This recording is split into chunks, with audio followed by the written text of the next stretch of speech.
Legend of the Stinky Crow. Caw, caw. For nearly 14 years, his mind had been soaring miles above. But Elliot Thomas was still stuck down on Earth in the boring town of Sinchester. Sinster. What?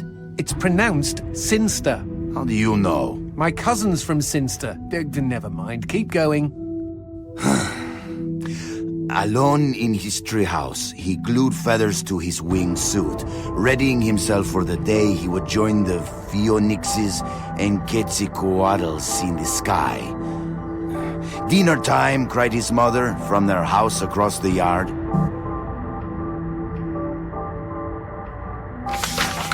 Elliot sat at the center of the table. A TV dinner was challenging his BO as the dominant smell in the room. On his left, his mother yammered about her day at the ER. On his right, his father was absorbed in his smartphone. As for Elliot, his eyes were fixed on the ceiling fan, the most fascinating personality within a 10-foot radius. In homeroom the next day, Justin Schmakovsky threw a crappy paper airplane at him. Within seconds, Elliot had built a superior vessel. He stood up on his chair and swiftly launched the Papierflieger. What? At his unsuspecting enemy. Go, Papierflieger, go! Zoom, splort. The marvel of paper aviation lodged itself in Justin's tender eyeball. "Mr. Thomas," bellowed their teacher, "go to the principal's office." Later that day, Elliot was cooing quietly to himself as he bought a candy bar in the lobby. Casey Witchtits was smoking nearby and sneered at him. "You'll never fly, Stinky Crow," she laughed. "Why don't you go jack off to some bird porn? I bet you do more fapping than flapping." Hey, that's pretty good. "Fuck you!" screeched Elliot as he ran for the door. It was dark out by the time Elliot meandered home. On the sidewalk, he passed a gaunt man who stared at him intently, desperately even. Uh-oh, stranger danger. The man opened his mouth and said, "Uviwa, uviza." What the fuck? Elliot had planned to eat his candy bar tonight while he finished his masterpiece, but he instead held it out to the man.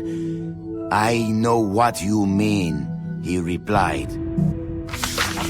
The schoolyard was packed the next morning as Elliot's classmates waited for first bell. "Go, go!" As one, the students turned toward the gate and saw Elliot dressed head to toe in his wingsuit. After a moment of shock, they burst into laughter. But they were already far below him. He swooped through their midst and into the school. "Go, go!" He bounded through the halls, zigzagged up the stairwell. "Go!" The school let out a collective gasp when they saw a Stinky Crow on the roof. With a triumphant snap, he spread his wings, and a moment later, he had leapt. The next 2 seconds were the most beautiful of Elliot's entire life. He could feel their eyes upon him. He was flying, and their awe was keeping him aloft. 10 minutes later, as guidance counselors wiped bits of Elliot off sobbing students, and the police struggled to piece together the story you are reading now, Elliot's teacher looked down at the wreckage of the boy on the pavement, and never forgot what he saw.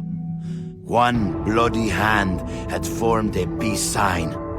The other was giving him the finger. It's like an Alanis Morissette song. The end. Okay, lovely. I don't think I'll sleep for weeks. Quidad cojones. Psychopomp and circumstance. It was her turn to fetch the water, and Maris Grimm was determined to be done with it as soon as possible. Bucket in hand, she made her way down to the well by the wheat field. She and her 2 elder sisters were all beautiful, but on this windy day, Maris outshone them all. She was in love.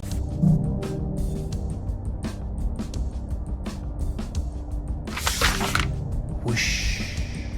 The wheat bowed a greeting as the breeze caught it. "And a good day to you," Maris giggled, as her nipples responded to the weather and thoughts of her lover. My word, what is this storybook rated? She wound a pail of water to the top of the well, but no sooner had she grabbed the rope than she felt a sharp tug, lost her balance, and went tumbling into the gloom head first. "Mother fudge! Mother fudge!" cried Maris. An hour later, the sun sat lower in the sky as 2 figures approached the well. One was Maris's older sister, Colleen, and she was very concerned. The other was their faithful collie, Ow Ow. "Help me!" cried Maris from the bottom of the well. But as Colleen grabbed the rope to pull her sister up, she too was yanked into the darkness below. Well, that sucks. "Ow Ow! Go get help, boy!" cried Colleen. "Oof!" woofed Ow Ow in response, but because he was a stupid collie, he instead grabbed the loose end of the rope and began to tug valiantly. Crack-a-boom! Boom! Boom! Suddenly, a freak bolt of lightning lanced down from the sky and hit poor Ow Ow, causing the pooch to explode in a crimson blossom of slippery Ow Ow giblets. Poor, stupid Ow Ow. Stupid is right. My pet was smarter. Shh! Keep reading. It was well after dark, and Maris and Colleen had all but given up hope when their eldest and wisest sister, Giltine, arrived on the scene. "Where are you, sister?" was all she managed to utter ere she slipped on Ow Ow's unctuous leftovers and fell down, down, down into the wicked well. Plonkety rascal rabbitness. And with that, the sisters Grimm vanished from the world for 7 full years. When they returned, they served a new master who had been smitten by their beauty. Though that beauty faded, his gift to them was theirs forever. The power to end lives as abruptly as fate had ended their own. The end. I was hoping we'd find out why they all sound like men.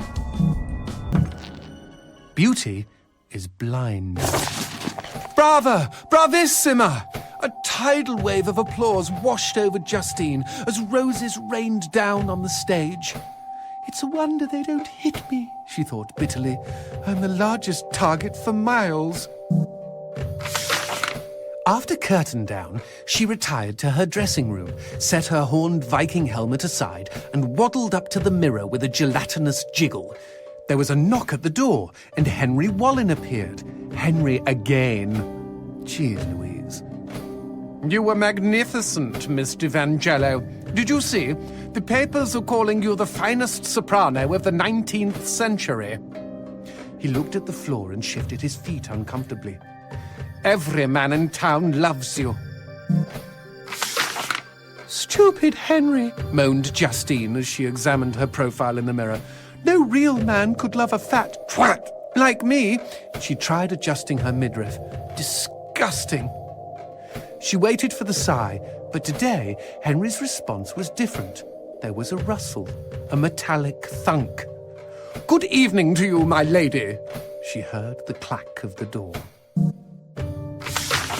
Justine gazed wistfully at the tintype of beautiful Bella Margot, the slender soprano she idolized in her youth. what was Bella's secret, she wondered, as she picked away at a box of truffles on the table. What indeed? A few minutes later, Justine was bent over the wastebasket by the door, gagging and heaving. Eventually, she gave up and removed her finger from her throat. Then, at the bottom of the wastebasket, she saw the roses and the letter, and remembered the rustle and the thunk. She opened the letter and read aloud. "You have won my heart, and that is no small feat." Oh, how sweet! "No small feat!" she shouted in rage. "A large feat, is that it?" She crumpled up the note, threw it on the floor, and stomped on it for good measure.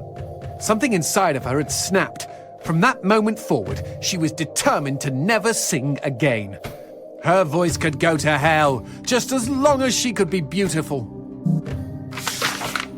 No one knows exactly what happened to Justine after that. Not the impresario who had begged her to come back, not the reporters who had begged her to comment, not Henry, who had been too crushed to face her again. Correct me if I'm wrong, G, but didn't Henry want to be crushed? I mean, come on. Chubby chaser, anyone? When Justine's landlord finally let himself in, he was startled to discover a slim and beautiful woman in his tenant's armchair. She was naked, and her throat had been savaged. The blood had painted an inverse bouquet of roses on her chest. The woman held her own vocal cords in her hands. The end,